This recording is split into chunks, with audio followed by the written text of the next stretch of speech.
দুর্গাপুজোর কার্নিভালে অংশ নেওয়া ক্লাবগুলির মধ্যে সেরাদের বেছে নিয়ে পুরস্কৃত করল দক্ষিণ দিনাজপুর জেলা প্রশাসন। এবছর বালুরঘাটে অনুষ্ঠিত কার্নিভালে অংশ নেওয়া 11টি ক্লাব প্রতিযোগিতায় অংশ নেয়। মঙ্গলবার বিজয়ীদের নাম ঘোষণা করা হয় জেলা প্রশাসনের পক্ষ থেকে।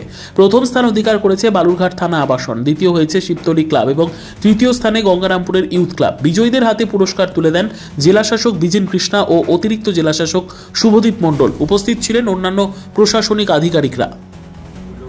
তরফ থেকে যারা এসেছেন, আমাদের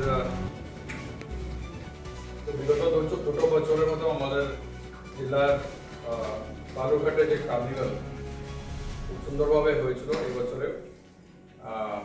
ওখানে আমরা 3 জনের একটা জাজেস প্যানেল করেছিলাম। আমাদের সদর এসডিও শ্রী সুব্রত কুমার বর্মন, ডিপিআরডিও শ্রী সুব্রত মজুমদার, বিপিএলও সুরকান্তি মজুমদার, এই 3 জনের নেতৃত্বে জাজমেন্ট প্যানেল ছিল।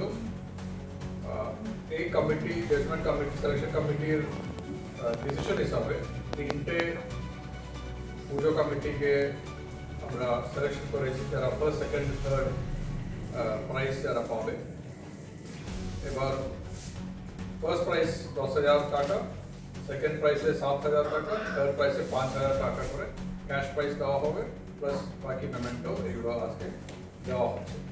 তো এটা জেলা প্রশাসনের পক্ষ থেকে যারা পার্টিসিপেট করেছেন এই বছর, যারা পার্টিসিপেট করেছেন আর আগামী বছরগুলিতে আরও ভালোভাবে কার্নিভালকে জন্য এখানে পালন করা হোক, এই কামনা করে আপনাদেরকে যারা পার্টিসিপেট করেছে প্রত্যেকটি পূজা কমিটিকে এবং বিশেষ করে যারা ভালো করে করেছেন আপনাদেরকে অভিনন্দন জানিয়ে, সবাইকে ধন্যবাদ জানিয়ে আমরা তাহলে এটা